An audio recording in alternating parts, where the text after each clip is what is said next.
The first inhabitants of Ireland landed between 8000 BC and 7000 BC.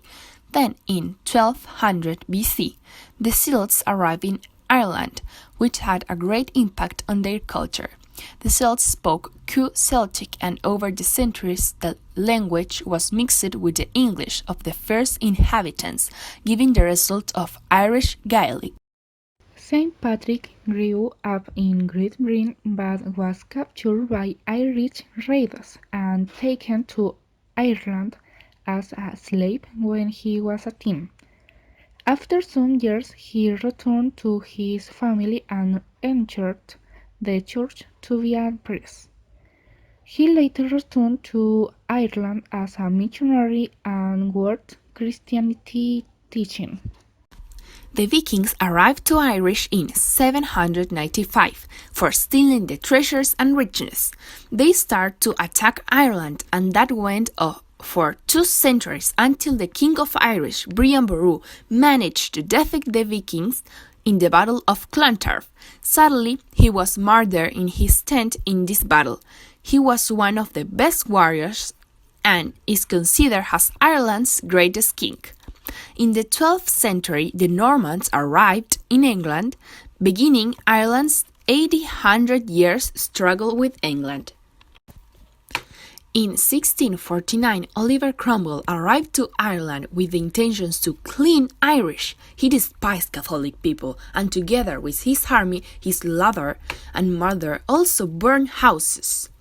He pushed most of Irish and mainly Catholics to the far side of Ireland, where the land was poor and unfertile. In total, died 5% of the Irish population. There were more wars between Irish and English, but English had the advantage, managing to conquer a part of Irish. They made a lot of rebellions, but the most important is Irish War of Independence. Irish accent. East Coast Irish non-retentivity can occur in some very close variants. The R at the end of water is not pronounced. The vowels in what in face and pronounced as distinct, similar to most American and British accents. The diphthong in kit often starts from a centrist place. Coit to American and British ears.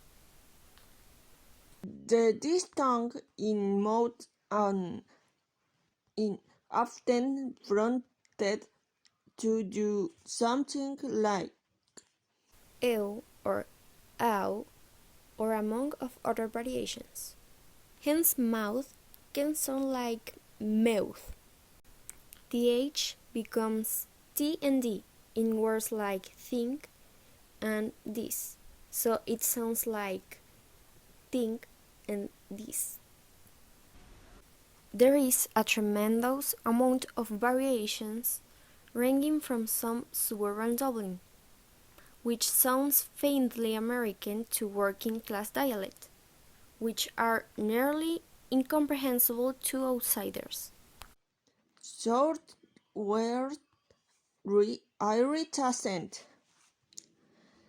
The diphthong in mouth and as heavily backed and pronounced Is pronounced ow or o. Hence about can sound a bit like a boat. the diphthong in what and face Are usually pronounced as monophthongs. It sounds like got and fess. the accent tend have a very musical intonation. Note the Irish accent. Centered pronunciation in words like mouth or mouth. This can be mound or mount. Hence, mouth can sound a bit like mouth or moith. As in other Irish accent, the disjuncts in face and what tend to be monophthongized.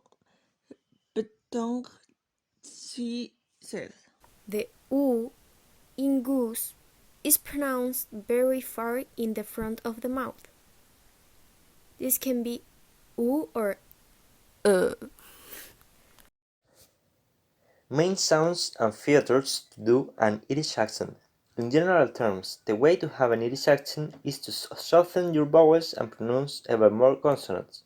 For example, think becomes think and that becomes that. Some examples. When you say, how are you? In an Irish accent, it is pronounced, how are ya? Some words are given a different pronunciation, such as I, night, and like is pronounced similar to oi, in oil. Irish accent removes the letter G from words ending in ing. Morning becomes morning, walking becomes walking, and so forth. In more specific terms, there is an accent that is usually used by the working class known as Dublin, used in Drogheda in the north to Waterford in the south. Some Dublin dialect which sounds faintly American to working class dialect which are nearly incomprehensible to outsiders. The first major sound within the Irish axis. It is less. I am more oil as in oil. For example, in America is side, side. In British is side, side. In Irish is soiled, soiled. For example, in America is light, light. In British, light, light. In Irish is Lloyd, Lloyd. For example, in America is right, right. For example, in British is night, right. For example, in Irish is roiled, roiled. Next example is with the R sound in an Irish accent. The R are centrally pronounced. For example, in America is park, park. In British is pork, pork. In Irish is park, park. For example, in America is start, start. In British is stat, stat. In Irish is stead, stead.